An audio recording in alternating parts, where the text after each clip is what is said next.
દૂધીના મુઠિયા બનાવવા માટે આપણે સૌથી પહેલાં દૂધીને આ રીતે છોલી લેવાની અને દૂધીને છોલી લીધા બાદ એકદમ સરસ રીતે છીણી લેવાની. દૂધીને છીણતા પહેલાં થોડી ચાખી લેવાની કે દૂધી કડવી છે કે નહીં એ ખબર પડે. અને હવે સ્વાદ પ્રમાણે થોડું મીઠું ઉમેરવાનું. લગભગ અડધી ચમચી એટલું મીઠું ઉમેરેલ છે અને 2 ચમચી જેટલી લીલા મરચાં અને લસણની પેસ્ટ ઉમેરી છે. જો મરચું તીખું હોય તો પેસ્ટ થોડી ઓછી ઉમેરવાની. 1 ચમચી જેટલી. અને મોણ માટે લગભગ 1 થી 2 ચમચી એટલું તેલ ઉમેર્યું છે. અડધી ચમચી એટલી આપણે હળદર ઉમેરીશું અને અડધી ચમચી જેટલું ધાણા જીરું પાવડર ઉમેર્યું છે અને અડધી ચમચી જેટલું જ જીરું ઉમેર્યું છે. અને ભાઈ ગુજરાતી મુઠિયા ગળપણ વગર થોડા બને એટલે આપણે 2 ચમચી જેટલી ખાંડ ઉમેરી છે. મસાલો મિક્સ થઈ જાય એ રીતે દૂધીને મસળી નાખવાની. અને હળદર થોડી ઓછી લાગી રહી છે એટલે આપણે બીજી થોડી હળદર ઉમેરીશું. હવે આપણે દૂધીમાં કણકી કોરમાનો લોટ ઉમેરવાનું શરૂ કરવાનું. આ લોટ કેટલો ઉમેરવાનો મમ્મી? દૂધીમાં પાણી છૂટે ને મિક્સ થાય એટલું ઉમેરવાનું. ઓકે, એટલે મિત્રો દૂધી અને લોટનું કોઈ ફિક્સ માપ નથી.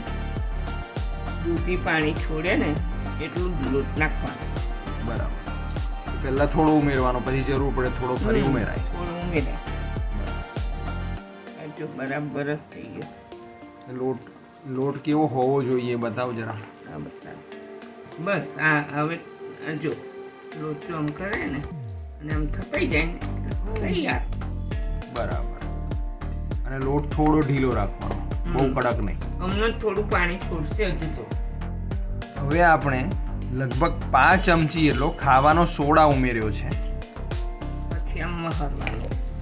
અને સોડા ઉમેર્યા પછી આપણે ફરીથી મસળી નાખવાનો. આ મુઠિયા જે છે એ એકદમ પોચા કેવી રીતે થાય? જેટલો લોટ આમ મસળીએ ને મસળવાનો લોટ. બરાબર. તો વધારે પોચા થાય. થાય. બરાબર.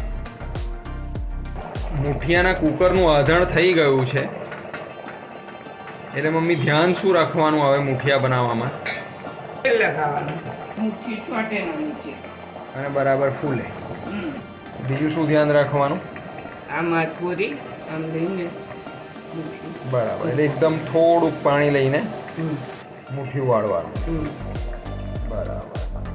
એટલે હવે એકદમ સરસ નાના નાના મુઠિયા વાળીને આપણે આમ કરીને મૂકવાનું. એટલે જે ધ્યાન રાખવા જેવી બાબત છે એ છે કે આ પ્લેટ ગરમ થઈ જવી જોઈએ અને એના ઉપર તેલ લગાવવાનું, પછી જ મુઠિયા મૂકવાના.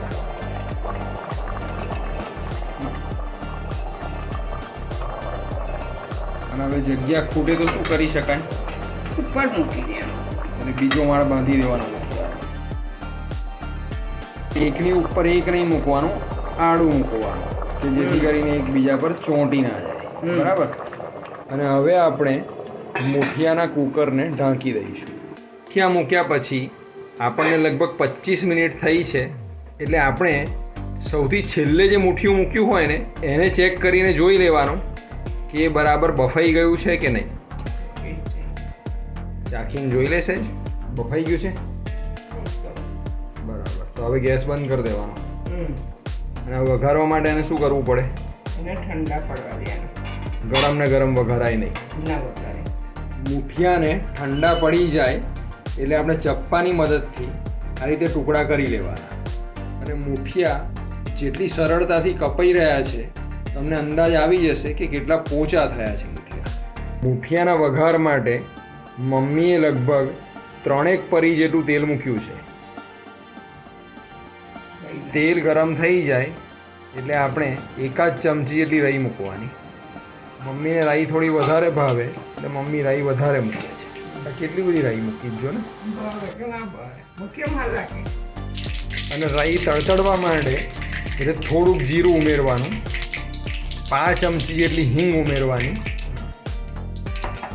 અને થોડાક વધારે એટલે લગભગ 3 ચમચી એટલા તલ ઉમેરવાના. અને તલ ફટાફટ ફૂટવા માંડે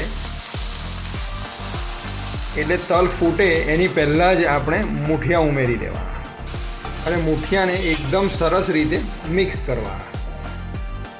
આમાં બીજું શું શું નખાય મમ્મી? મેથી નખાય વઘારમાં.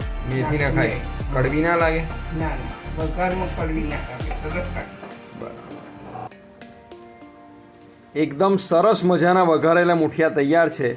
તો આપણે મસાલા ચા સાથે મૂઠિયાને ખાઈએ.